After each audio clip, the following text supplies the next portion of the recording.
444.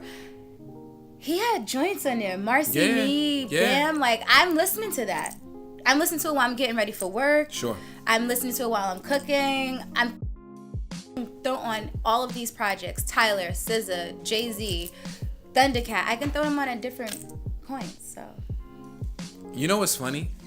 I think we listen to artists because we feel like they are free in ways that we want to be free. So in consuming their art, we feel a sense of freedom. Yeah, you're vicariously spreading. If we look at each of these albums through the lens of freedom, I'm trying not to get too deep, but if we look at through the lens of freedom, Thundercat is like, yo, I'm free to be silly and goofy. Tyler, the Creator, I'm free to show a different side of myself. Jay-Z, I'm free to be more introspective and to share parts of myself that maybe I haven't shared and to talk about my relationship. SZA, I'm free to be transparent and share what's on my heart. And so that's the key, is that you feel like artists are sharing something that comes from a real place. That's when you connect with the music. Yeah. When you feel like it's fake, that means that they haven't reached a point of maturity where they can actually be real in front of people. Because that's what art is being real in front of people. That's the stuff that I feel like connects the most. So on that note, Big Krit, he said if he never made another project, he feels like he made a statement with this. I agree. And he's definitely right about that. So the conversation that you and I had earlier was that for throwback Big Krit fans like myself, we love this album. I felt like it's like having, I always got to do these like... Do it. Really personal. Go there. I'm going there? Go there. Cool. So for me, this album was like having that one dope friend that is so modest, but everyone knows that she's dope, or everyone knows that he's dope.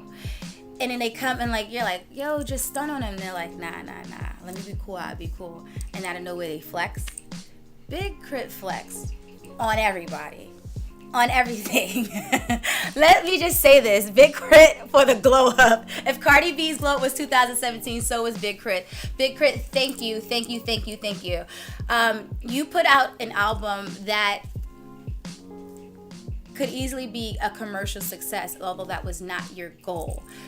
Real Big Krit fans know that this is something that he's always been capable of. It was a matter of like production. Like he chose beats that catered to his niche audience. He wanted to remain niche, and I felt like he's like, yo, I don't have anything to prove. I just want to flex. Like I just want to come out here and just like finally shut y'all down. Like I'm choosing to do it. This is not me.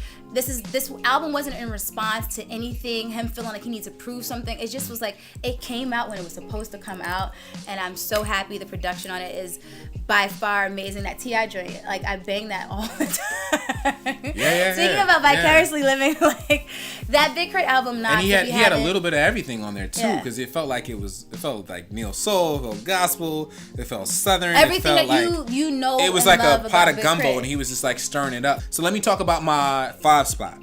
You were really indecisive. You couldn't pick anyone for your 5 spot. So let's talk about your.